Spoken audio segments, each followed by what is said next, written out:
Hello, this is Dean Radin, and I'm on Your Superior Self. Hi, I'm Anita Murjani, and this is Your Superior Self. Hello, this is Dr. Raymond Moody, and this is Your Superior Self.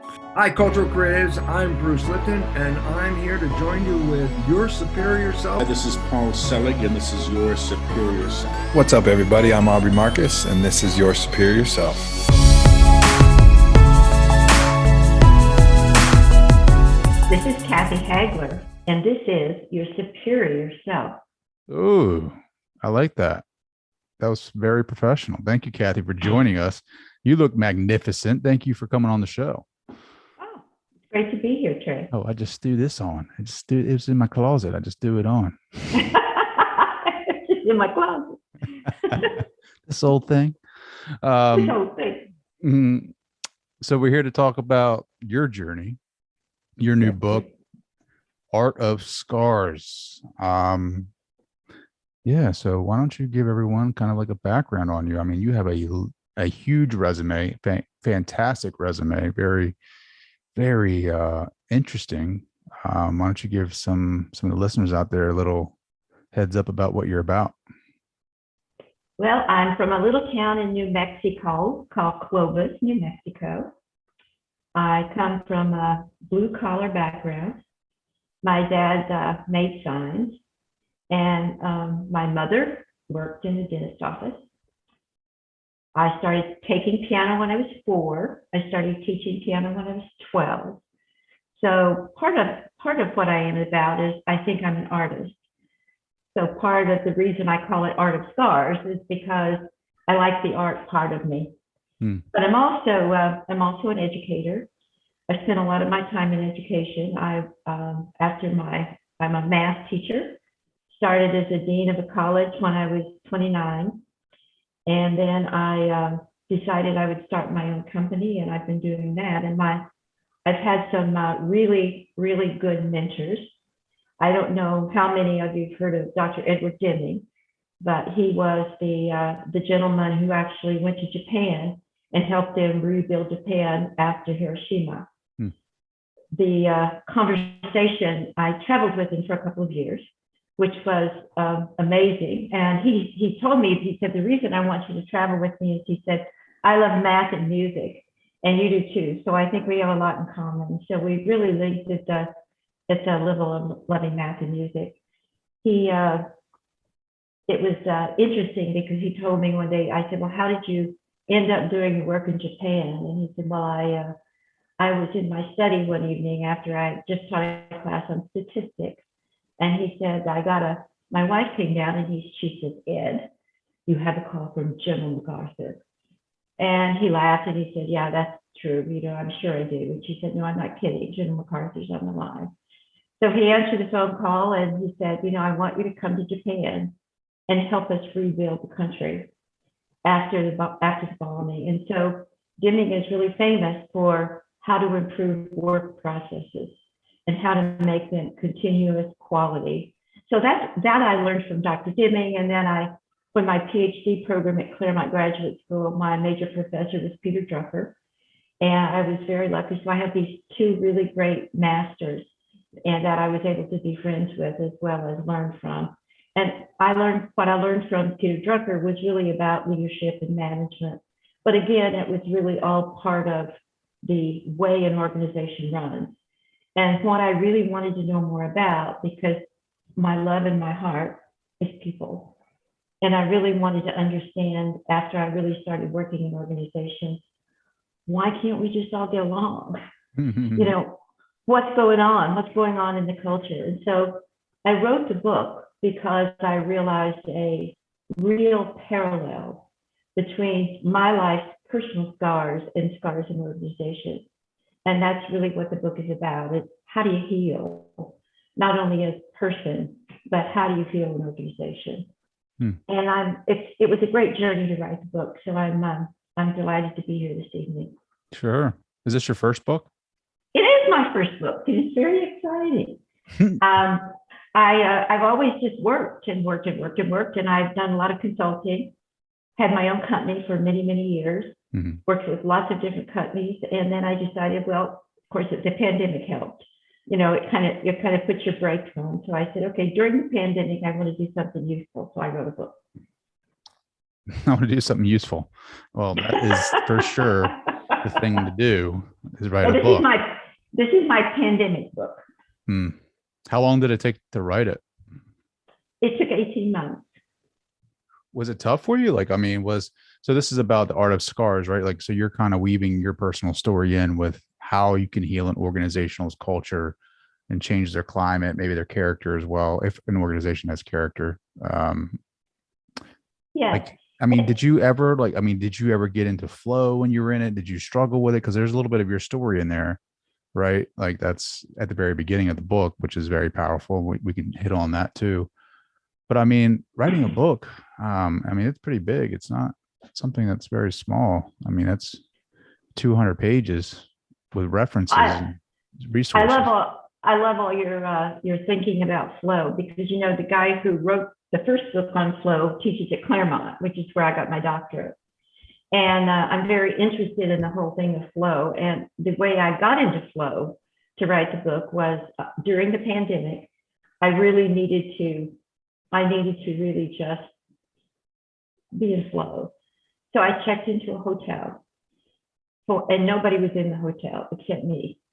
There was nobody there. This is like April or May of 2020. So you can imagine nobody was there, just me. And they didn't have any food. They didn't have any housekeeping. They didn't have anything. They just said, we can have a room, but there's nothing around. It's just the room. And so I said, well, I don't want to leave. I'm going to be here for like 3 weeks. And so I just want to be in there. And so that's what I did. And it was phenomenal. It just really helped me. I could sleep and get up and write, and sleep and get up and write. And I did that for 3 weeks, and came out with the chapters, came out with the outline, came out with what I really wanted to say about scars, my own personal scars and scars in organization. But it was definitely a flow experience. And when I heard some of your other interviews and you talked about flow, I thought, that's really what happened. I got into flow. I don't think I could have written it if I hadn't. Yeah, connecting with that one mind, almost that one mind of, I say, consciousness, right? Like, it's, I think you're referencing to me. I can't ever say his name. Mikai Csikszentmihalyi. Yeah, the guy with the C guy. Yeah, the flow states. I love it. Yeah. I think it's touching the universe. That's like connecting with that flow, that source, and like this thing comes through you, right? Like a book comes through you, like this conversation comes through us. Like, I get in flow every time I have a conversation with somebody on this podcast. I don't prep. I read the book, right? And I go off the energy, but there is group flow. Mikai Csikszentmihalyi talks about that. Stephen Kotler talks about group flow. And I rely heavily on the universe to point me in the direction where to go. That's what I know for myself, right? Yes, and I do too. I'm a yoga teacher. That's another thing I do. So I'm a pianist and a yoga teacher on the side. That's my hobby. Mm-hmm.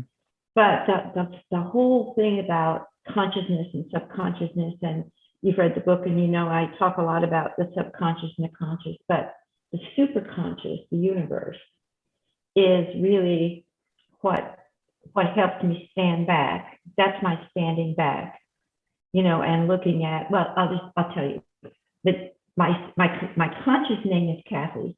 My subconscious is called Kathy Jan. And that's the person that's hardwired inside my mind. And she's totally programmed. She's totally subconscious. She's like a computer software program. She's very knee-jerk. She reacts just like your subconscious is. And so my subconscious is Kathy Jan, and my conscious is Kathy. And I've named my my sort of the universe. I named it May, M-A-E. May. And the reason I did is because my best friend was named that, and we were always really connected at the heart. And she died about 10 years ago, and we were friends since we were 5 years old. Wow. just for many, many, many years. And there was never anything, we were always really close. And so I call it May. And so when I go for walks in the morning, there's three of us. It's May and Kathy Jane. We all go and we have conversations. But it's really one person, and it's really beautiful. I was born in May. Oh, well, that's a good one. Who talks the most out of all three of you? Who talks the most? Who? I guess May would be the silent one, right? That silent knowing, that awareness, right? And I have to invite May. It's funny that you should ask that question, because I have to invite her, because I have to realize that number one, I have to quiet Kathy Jan down, because as you know, there's a voice inside you that never shuts up. mm-hmm. And she never shuts up. She just talks constantly, around the clock. And she's probably mean, right? Sometimes, but she really wants to protect me. She's the one, our ancestors that, taught us how to run away from tigers and taught us how to protect ourselves. So she's really there to protect me. But it's kind of gotten all screwed up over the years, because, there aren't any more tigers. Mm-hmm. There's a lot of other things. And so she tries to protect me. Oh, watch out for that. Don't go there. Don't go. It's dark out there. Don't get in the car out there. Don't go for a walk tonight. I mean, she's really noisy. So what I have to do is invite May. And then I usually tell Kathy Jan to go to the beach, take a towel, and lay down in a chair. And I listen to May.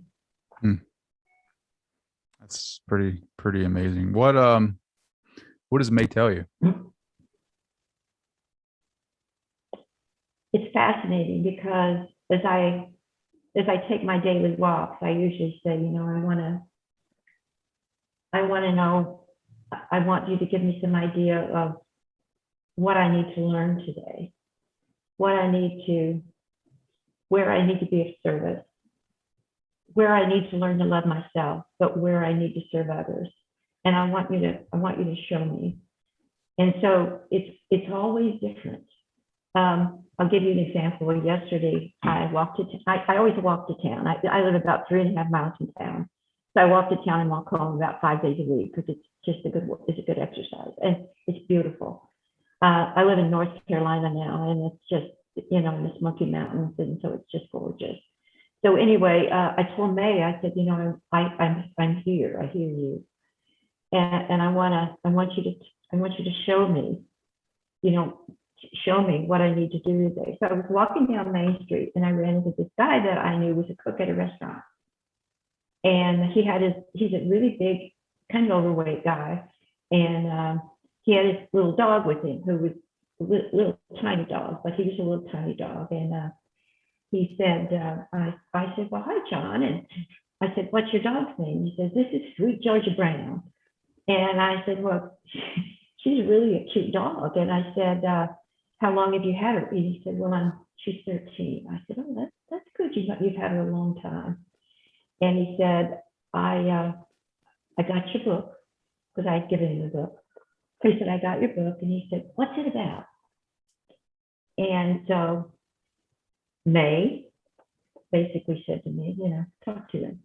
So I stopped, and it was sprinkling. It was kind of raining. I stopped, and I said, well, it's about scars, and it's about healing, and it's about those fears that you have, and those fears that get inside you, and how you get them out, and how you make them conscious. Get rid of those fears so that you can be a light to everybody. And big, huge tears started falling down his face. And I was so surprised. And he said, you're making me cry. And I said, okay. And I said, so what is your fear? He said, I love Sweet Georgia Brown, and I'm afraid soon she's going to die. And she's all I have. So I said, well, let's talk about it, John. I said, that when you have something broken inside you, three things happen. First, you get that fear that really makes you hurt like hell, because you think, okay, Georgia Brown's going to go. And then I said, then you can start thinking about, well, if I want Georgia Brown's sister, how do I do that? And he said, I never thought about that. And I said, well, maybe you should talk to sweet Georgia Brown before she dies and find out a good name for her sister. And so that the two of you can go out and get her sister after she dies. And then the last phase of healing is that you have a wound and you'll always love her. But where the scar is, you're stronger. And once you have had that love and once you have that strength, you'll be stronger next time. Well, John just put his big arms around me and hugged me, and tears are rolling down his face. And he said, it's just what I needed to hear today. I love that, how things work out, right? Or things. So that, yep. Things And are. so that's what May does. She just points me. Point you, and then you kind of just feel it and go with it. Don't question it. Yes. Just kind of know. It's a knowing, and inside, like an innate knowing of you need to go in this direction, like an intuitive feeling. It's an intuitive feeling, but I think there's something else too, especially when you brought up flow. I think it's a flow. I mean, I was in flow. I knew immediately that that was what I needed to do.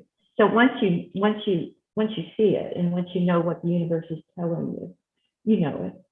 Your heart knows it, and you know it. I'm sure you experience flow when you're playing the piano. I do. And then yoga, right? I do. Have you ever attained like yoga? So like I'm just learning about yoga. Like, I mean, I've done yoga, right? But I've a lot of the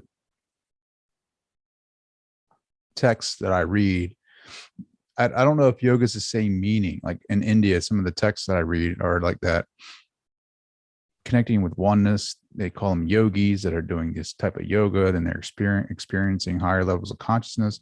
But then I see yoga mainstream America. Like, is it the same thing? Is it like, what is the difference? Like, I don't know. Well, I got my yoga training later in life because I was just, the universe told me to do it, and I did it, and went through 500 hours of training. But I would say 400 hours of that training was about philosophy. And that's really how I learned about my consciousness. I learned about my subconsciousness. I learned how to meditate. I really learned, I think one of the things that I really learned was the remarkable connection between mind, body, and spirit. And that's really what we're talking about anyway. But I learned that in yoga. And I don't think I knew that before. I mean, I knew about scars and I knew organizations, but I don't think I'd ever put together that body, living body, which I call an organization a living thing. It's a body of people. And I say, but they have mind, body, and spirit. And I really learned that in yoga. One of the really good books, if you want to read a really good book on yoga, to me, is called The Buddha's Brain. And I think that was one of we had to read a whole lot of things, but to me, that was one that really touched me and helped me understand that, it helped me understand how to link mind, body, and spirit. We talked about teaching you how to meditate. So when you're doing the motions or you're doing the poses, right? Like you're doing breath work with that, and you're stretching and you're being in the moment, in the now, in the body. What is your mind doing? How do you meditate during that pose? The best way I can tell you is that I stand back.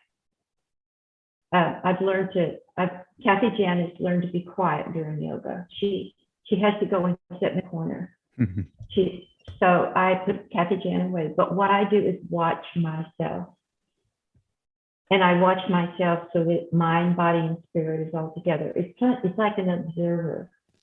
It's like my roommate inside. I'm watching myself, and I'm calming myself down. So it's another person. I become another person, and I don't have these thoughts about work or thoughts about anything else. I'm just present. Have you ever obtained like higher, like have you ever gotten to that? I guess they call it samadhi or anything like that. That is that oneness feeling. I mean, you talk about you become the observer. Is it the awareness? Is that what connects you to higher levels of consciousness?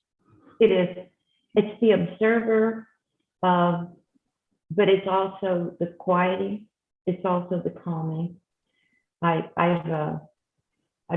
practiced with several different gurus. There was one called Sadhguru, and he has a ashram outside of Nashville, Tennessee. He's from India, but he has an ashram there. And I've been to several of his 4-day sessions. And one of the ones I went to was 4 days long, and there were 1,000 of us, and we slept under one tent. Oh, So we got to be pretty much one. And it was Indian music and everything was very much from India. And that wasn't who taught me yoga. That's after I became a teacher. But what I learned is that it's that being present. It's that mindset of just standing back and watching and being calm. That's very important. And I really do credit my health to that. I credit and I think the healing, a whole lot of that has to do with the fact that I've learned how to be conscious. I've learned how to be aware. I've learned how to be present. And I equate awareness and consciousness and presence kind of together. yeah. I mean, see, a lot of people get caught up on terminology, right? Like I do too. Like I get caught up on terminology, and because of that's what we use to communicate. If you don't have the experience, if you don't have the knowledge of how to describe a state of being, you're going to listen to what other people say. You hear awareness, you hear presence, you hear moment, you have, all of these different terminologies. But like once you know, like I am recently experiencing that awareness, like just meditating, like breathing, kind of just sitting with it and just noticing the observer. Like, and the way that I do it is this: I ask the question, and I can't take credit for this. So it's like the lady who wrote The Secret, she has a new book called The Greatest Secret, I think it is. I can't remember her name, but she's like, ask yourself the question, am I aware? And then in that moment, I can catch it where, yes, I'm aware. I'm aware of where I'm at. I'm aware of where I'm sitting. I'm aware of just being. And when I can get into that realization, like there's a flooding of like a gentle happiness comes across, right? Like you're touching the universe. Like you're just, at first it's like you dip your toe into it. And then as you get better at it, which I'm not even there yet, but that's why I continuously meditate, is to expand that consciousness. Is I think that essentially you learn how to live in it more, right? Like you, instead of falling asleep into the trade downs, like the subconscious or ego, I can kind of step back and be like, catch things, be the observer more. So like see the anger or see the fear or see the anxiety, and then not deal with it, but kind of honor it. Right. And just say, but this isn't, the body isn't me. The body isn't who I am. The body will someday be gone, but the awareness will always be. Like the awareness will always be. And I love the word you use. I love to use that word, notice. You just notice, and you keep noticing. And because one of the things I cover in my book is that I talk about when you have a fear, and I talk about how do you call upon that noticing, and that to me that's really the challenge, because usually those hardwired fears that are in us are so hardwired, we have an amygdala hijack, which means we just get hijacked, and that's the fight, flight, or freeze, and we're either out of there, or we're arguing with somebody, or we're frozen like a statue. So you have to catch that and notice pretty much right away. Sure. We were so used to, we're so used to like living outwardly, right? Like to use our senses to identify things in the world and see and feel. And that's why our lips are so sensitive. That's why our noses are so sensitive, our eyeballs, our skin. Like that's how we perceive the world that we live in, is through our senses. It's like I'm learning how to live inside of myself, inside of that in my own consciousness and my awareness, like turning inward and living in that world. Like I'm trying, you know what I mean? Like I'm not trying. I am. Definitely. Well, I was thinking when I was listening to one of your podcasts, I was thinking, I haven't ever said this to anybody, but somebody ought to do it. We talk about intergalactic, going out into space. I think we need an intragalactic. Mm-hmm. The universe is inside of us, right? So I mean, it'd be the same right. thing. And I think that's what we need to talk about. I think that, and that's what you're saying. Sure. I'm learning to go in rather than to go out here. Yeah, because we're conditioned, right? Like since kids, happiness is outside of us. You have to go outside of the nuclear family dynamics to be happy, to go out and be successful and to leave the home, fly the nest, go out into the world. But yet the world is inside of you. So how do you leave the nest? You don't. You just take a leap of faith. You do. But I'm really proud of what you're doing, because it's a wonderful journey, isn't it? Oh my! It's so like it is a wonderful journey, and thank you for taking notice. I really appreciate that, Kathy. I mean, and right back at you, right? Like, I mean, you're doing great things as well. You have this book, and I love the art of scars, like the idea and concept behind that, with the pottery too, the art of that art form. And your journey has been up, if you look back at it. So let's talk about that, right? Enough about me. Let's talk about you. So tomorrow we'll talk about you. Yeah, sure. At the very beginning of the book, you talk about your journey, right? It's a tough one, and you have some scars. Let's talk about those scars. How did they develop? I'll kind of give you the short version, the condensed book version. So when I was 2, I had spinal meningitis. So I was a sick little kid, and then at 6 years old, I got cancer. So it was interesting because I have a big long scar.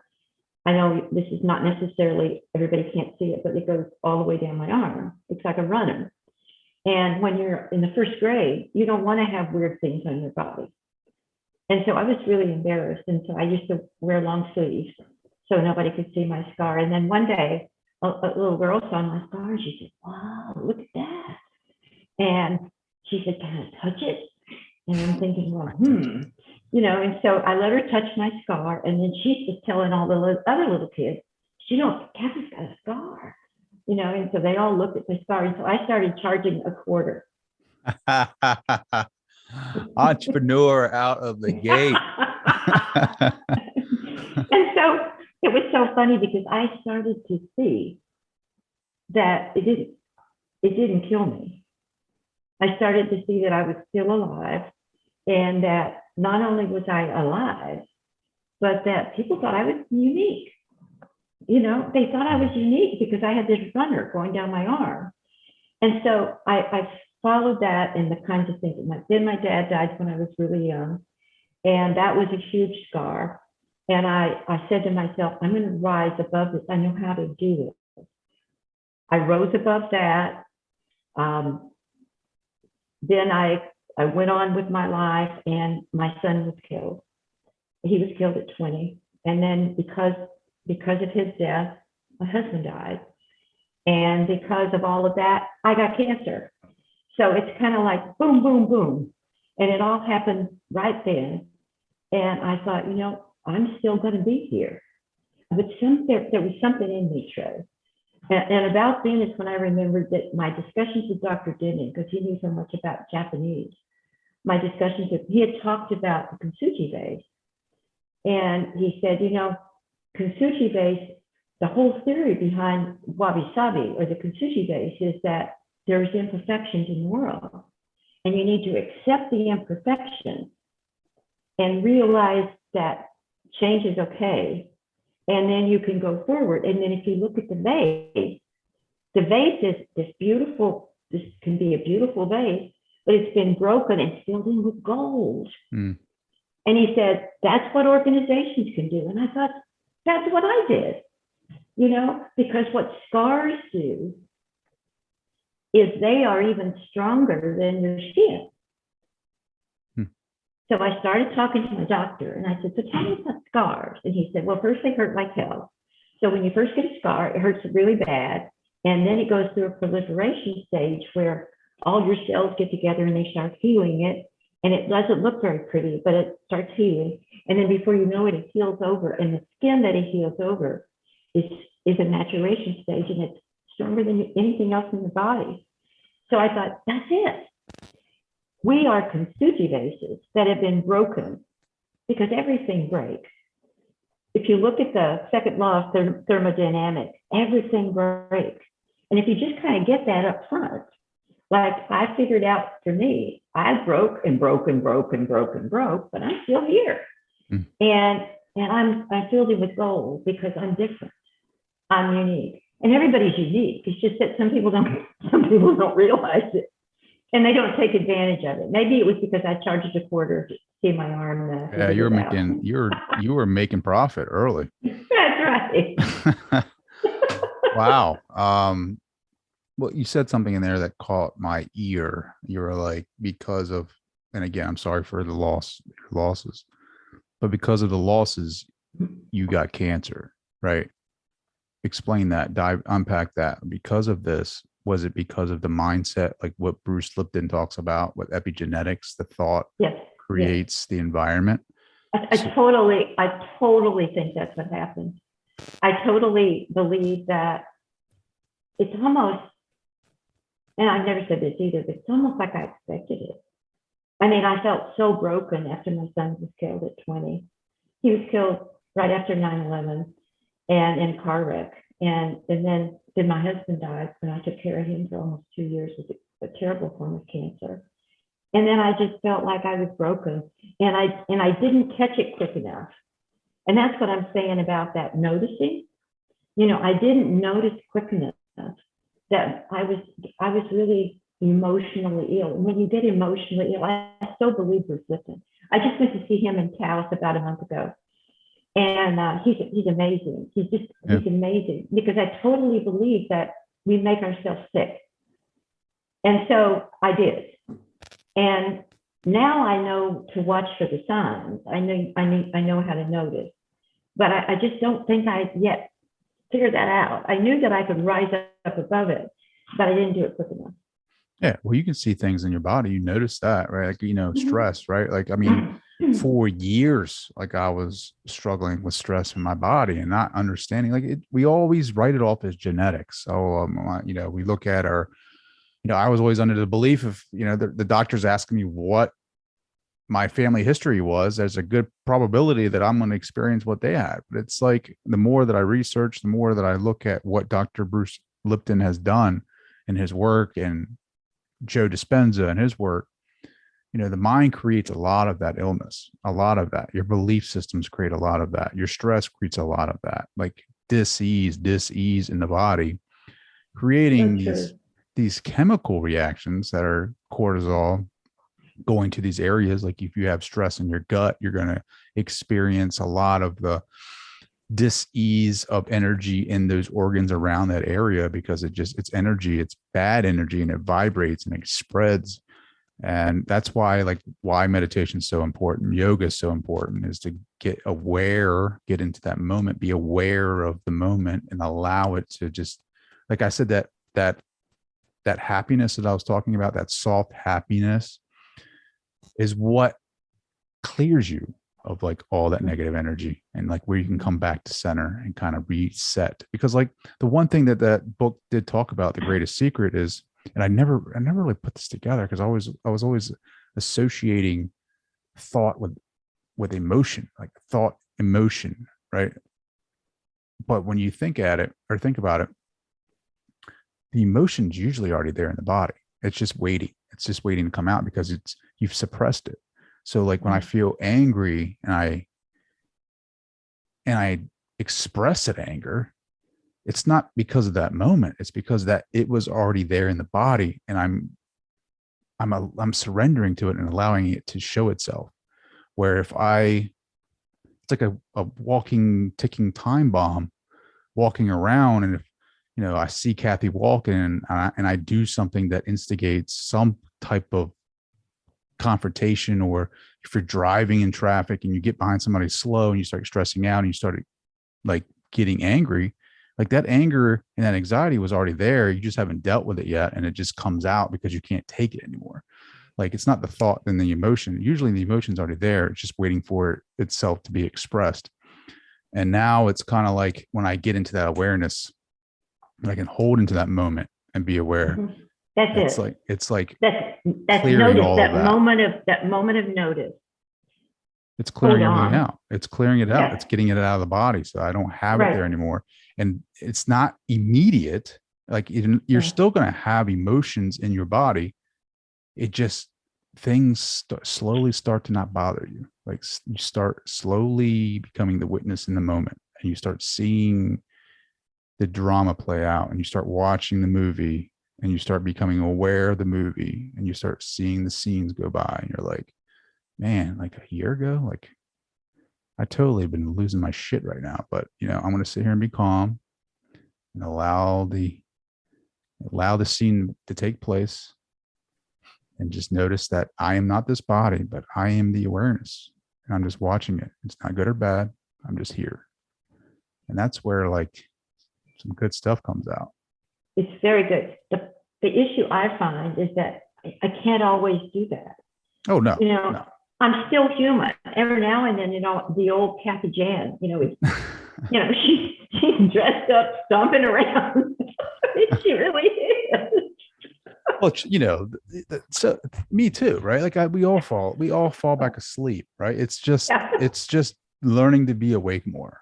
That's what it is, right? We're all human beings. We're all, and Dr. Wayne Dyer says it a lot, and I'm sure you got this from somebody else, but we're all just what is it? We're all spiritual beings having a human experience. Like, right. That's exactly what we're here to have, an experience. And so like, is it right or wrong? No, it's the body, this vessel is having a reaction to a conditioned belief system, or a conditioned expectation, and it's not happening in your favor, or it's not happening in the way that you want it to. And so you're having a chemical reaction in this mechanism of a body. But it's just to realize that you're not that, right? Like just when you have it, right? Like depending on what the situation is, if it's a deep emotion, like if it's a depression, or if it's sadness or grief, but just, I guess, recognizing that and not suppressing it, but recognizing it and being there, and be forgiving of it, or not forgiving of it, or just being accepting it, right? Like in your case with your husband and your son, right? Like I can't even imagine the amount of grief that you had to go through, right? And then there's still that sadness, I'm sure, right? But we're human beings, and to suppress it and not deal with it and not just like push it away is not the right answer. I don't think. I think you have to, like Ram Dass is like, grieve, allow yourself to grieve. Don't push it away. Well, see, to me, that's open the to it. message. That's the message with the Kintsugi days, because it says the scars still show. They're golden. So I still have those scars, but they've given me strength. And what came for me is, I said, my scars give me wings. And that's how I feel, is that those experiences that I had give me the opportunity to fly above. In the conversation that you and I've been having, it's almost like connect with the universe. Sure. It gives me the ability to say, okay, I'm here. I could be here for John the other day when he talked about Sweet George Brown. And it's his heart hurt just like mine did. I mean, we all hurt in different ways. Whether it's your dog or your son, or whether or not you like the job. I mean, it doesn't matter. All those things hurt. Now, the thing that you said that I found very interesting is that in my training, and part of my training with Bruce Lipton was that that's a thought. That thought happens because it's hardwired, and it's like this little trigger, this little thing that says, "Uh-oh, I have a fear," and it's this fear that starts hijacking, and then it grabs an emotion, it grabs a feeling, and those feelings are always there, but that particular hardwired memory, that thought grabs this emotion, and if you don't do anything about it, it can make you sick, and it can just bring you down and bring you down and bring you down. So what I learned from Bruce Lipton was 4 words. First, you have the thought, then you have this feeling like that, like that emotion, and then what you do is you move it into your consciousness and you put it into words. You communicate it. And so for me, that's the third thing, is you put it into words. Because once you hear it yourself say it, it's kind of like I name it. Yep. Then I can't avoid it anymore. And then once I name it, then I act upon it. So thought, feeling, words, action. And then what you can do is you can, and then it looks like the little Wizard of Oz that was hiding behind this, hiding behind the screen. I'm behind the curtain. Hiding behind the curtain. There was nothing to him. Because fear is false evidence appearing real. It always feels so real. But once you drag him out of there and you expose him, and then especially name him, then you can get rid of him. But that you have to do that over and over, because there's all these little things that we have hardwired in our system since we were little. We have ancestral DNA memory. Like we have, like you talk about just your own conditioning and memories. Like I have DNA genetic memory in my body from my ancestors, like that are probably, that's the reason why it's like that innate fear of the tiger, right? From generation to generation, it's in your body. Right. It's in your body. And you go into the right environment and those fears are triggered because it's how the species has survived over generations. And it's just in your genetics. So it's like, you're already fighting that, right? Like when you come into this world, you're fighting those innate qualities that make us human beings that have helped us survive. But like you were talking about, the 4 things, right?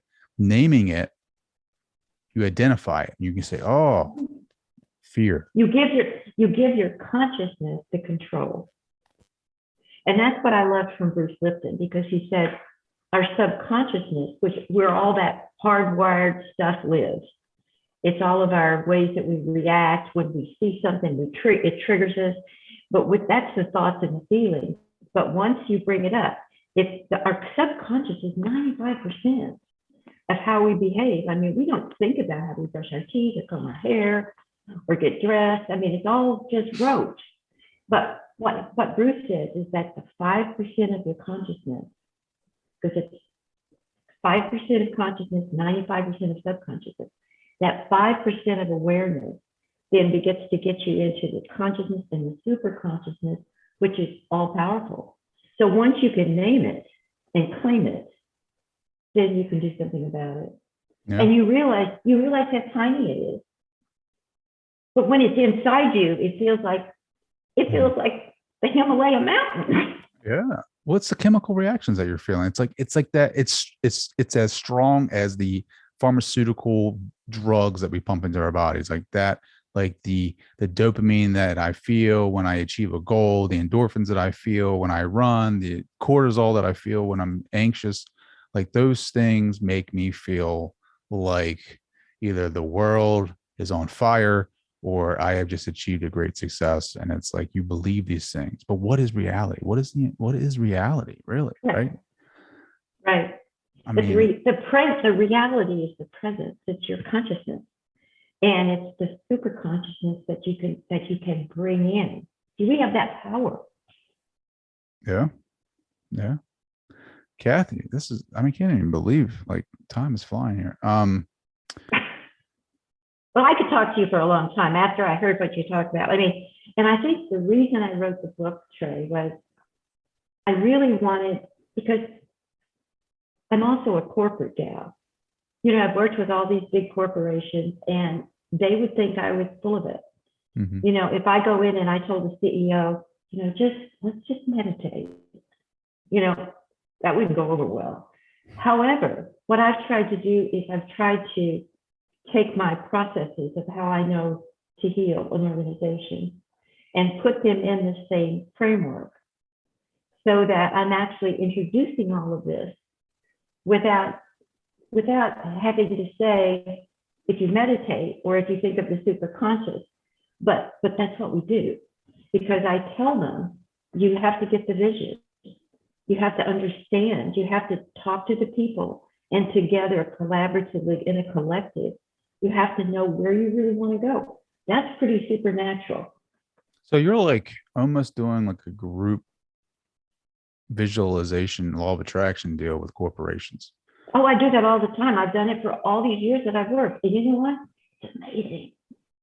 It So works they're- out so amazing. So they're collectively sitting there visualizing their goals as a unit or as an organization, and then bringing it into the reality. Yes. So Phenomenal. I'm having them do that as a group, because I believe leadership and working, well, I just believe an organization is just like an individual. It's just so we're a bunch of cells, and I think organizations are a bunch of people. Mhm. And so if you just take the analogy, they break like that too. So what I have to convince them of is that once they're broken and they're filled in with gold, which I can teach them how to do, I can teach them how to fill in with gold, because I know how to do that. But I hadn't ever made the connection until I really saw the Kintsugi days, because what it really does is it really helps me give the people in corporations, if you look at this, it's even more unique and more valuable because it's had experience and because it has gold filled in. Then they get it. So I ask them, what's your base? What do you look like? What is your unique presence in the world? I like that. I really think do I like think that. I think one of the things that I was most proud of, one of my jobs, was I was working with in Boise, Idaho, with the university, and we had them come up with this collective vision, and this was 10 years ago. And the collective vision was that we want to be a metropolitan research university of distinction. Well, number one, Boise wasn't exactly metropolitan, and it really wasn't a research university, and they really weren't distinct. But guess what? They lived into it. Now Boise's going like crazy. It's one of the better universities. They've gotten hundreds and hundreds of millions of dollars because they believed they could. But the key there is they said one of the things we have to focus on is we've been putting all our time and attention in on the freshmen and sophomores because we don't have a community college. So together we decided, well, let's spin off a community college, and we did. So I helped them spin off a community college. It opened 8 years ago. They now have 38,000 students. Wow. And they're not part of the university anymore. So they're over here doing what they need to do. And the university's over here doing, so they can be a research university. They can become this base. And so if you could, again, what am I doing? I'm naming it. Sure. You know, name it. Name what it is, and then act on it. And so Name it. Name it. Like, can you name the thing? Right. So that it doesn't only just work with emotions, but it works with creating what you want. Name it. Name it. So what is something that you've named that you have created or brought into your reality? Or For manifest me? it. Yeah. Or manifest it. Oh my goodness. So after my husband died, I said, you know, I'm really too young to live by myself for the rest of my life. And so I'm going to meet somebody. And you know, I didn't, how can you meet somebody? You know, it's hard to meet anybody. Kathy, you're a beautiful woman. I mean, you're a beautiful young woman. How are you not going to meet somebody? Well, but I was always working. So I went online, and I said, I'm not going to go online. And one of my girlfriends said, yes, you are. We're going to do it together. So she sets me down and we had a couple of drinks. And by the time I was done, Oh, man. That'll do it. but I met, and I dated with several people, but so 4 years after my husband died, I met a great guy. I moved from Boise, Idaho to North Carolina. He was a school teacher in Manhattan. He moved here too. So, I mean, it was like, I would have never met him had I not decided that this is what I want to do. You know, and I don't know where he is. I don't know who he is. I don't know what it looks like. I just know I just don't want to be by myself the rest of my life. Beautiful. Then I've manifested, I decided I wanted a house in the mountains. And I knew what kind of money that took. And so I had to find a job. And so I got a really good job that really paid for the house in the mountains. So I have a house in the mountains. So I think you just have to decide what's your vision. And you know that it's broken. You know that you've been broken, but you're filled in with gold. So the opportunities are all out there. All you have to do is take them. I love it.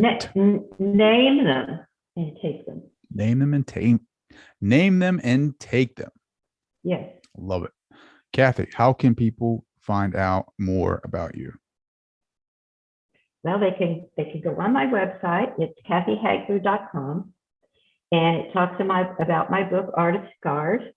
It also gives them, I'm also doing a lot on social media. My company is K2OH Solutions. It's based in Boise, Idaho. I have a business partner. Her name's Kathy Opp, and she and I are working with lots of different kinds of companies and people. I'm doing right now, I kind of took myself out of the picture for a little while to write the book, but now I'm back in. I just got a new contract last week with George Washington University, and I'll be doing some work in DC. Ooh. So it's just, that's how they can find out about me, Awesome. through my website. Author of The Art of Scars. Fantastic conversation, Kathy. I can't thank you enough for joining the show. Thank you.